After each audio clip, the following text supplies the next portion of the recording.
Hey, what's going on, guys? Welcome, and I have a review today. And you're like, a review? And I'm like, yeah, because I'm pretty pumped if you can't tell. But today we're going to review a graphics card, and it's this, the EVGA GTX 760. This is a super clock one with ACX Cooler. So I wanted to get the 770, but GameStop didn't have it in stock. So I got this one instead, and got a bunch of Steam cards and whatnot. Because I'm building an HTPC, and I want to do a video about it too. So as you can see, boom. Let's take it out of the box. I've already opened it a little bit. So this is my first time doing an unboxing video type thing, and everything fell on the floor. But it's got a DVI to VGA adapter, has a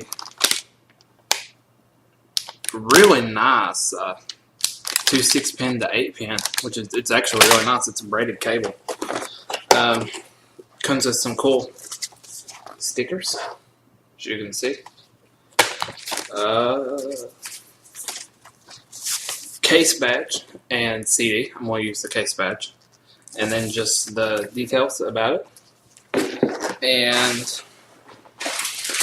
another braided, this is 2 mullets to 6-pin, that's braided. I'm going to open these up actually. I use my teeth. As you can see, it's braided. It's actually really nice. It's 2 mullets to 6-pin. And the other one is 2 6-pin to 8-pin. It's also braided. It's really nice. They're really nice cables. And then you have the card right here.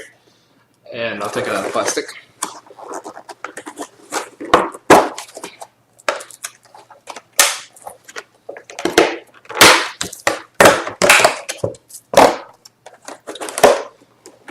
And here's the card with the ACX Cooler. I'm not sure how long it is. I think it's 6 or 10 inches long. And it's really sexy, believe it or not. So that's that part. The top, it's a 6-pin and 8-pin for power. The bottom, the back's got a black PCB. So I mean, it's really, really dope. I'm pretty excited about it. I'm going to replace my 660 Ti with this and put the 660 in the HTPC. But stay tuned. There will be benchmarks in several different games. So, peace. Okay, so here is Diablo 3, which is not a super graphically intensive game, but I just figured I'd go over everything with it for you. In this game, my max was 133 frames. No, sorry, 138 frames. The minimum was 122, and the average was 133. And that's with everything maxed out, which there's not a whole lot of stuff maxed out. And it usually stayed that way throughout the entire 5 cents. Just to let y'all know, in this game I was able to get an overclock of 100 on the core and 300 on the memory. So the core would go up to 1306, which is pretty high. The average boost on this card is around, I think, 1215 on this one.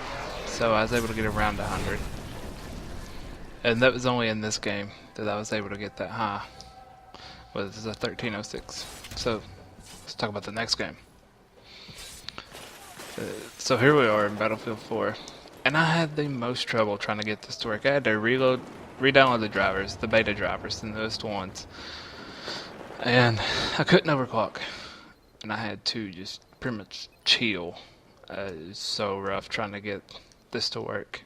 It took like half an hour for this new card. So here's the settings, everything on Ultra. And the stock boost clock for this card is 1137, I think. And I was able to get like 1215 the GPU boost 2.0 in this game with no overclock on the memory. My card, the new one, hates the memory overclock. It just absolutely hates it. So it's stuck at, I think, 6,000 but this is Battlefield 4. And everything maxed out, like you've seen on Zavod 311 or whatever it's called. And I mean, I can't remember if my 660 Ti did better or worse. I forgot about what it done, but I think it actually did a little bit better in this game, the 660 Ti. And I think it's because there's more shaders in the 660 Ti than what there are this. But this one has a higher memory bandwidth and a higher clock, relatively. I was able to actually get 12 something of the 660 Ti and 500 on the memory. So I got some pretty ridiculous. I had a really good 660 Ti. But in this game though, the top was 70. The max was 70. The min was 51 and the average was like 57. So with everything maxed out, so you can almost, I mean, you could turn down the HBAO or whatever. I don't even like it. HBAO, you could turn it down like 1 to SSAO and you would get the extra 3 or 4 frames. And if I was able to overclock, I was able to get in one time overclocked, and that was with the other overclock, and I was getting 63 frames per second average. So I mean, it was 5 frames by the overclock, but for some reason this just wasn't having it. So that's pretty much, I guess, my mini review of the 760. It's a pretty cool card. I mean, in some games it does really well, and in some games the 660 Ti whoops it. But I mean, I can't complain. I had to get a new card anyways, so I wanted the 770 but got this one instead. So hope you enjoy. Bye.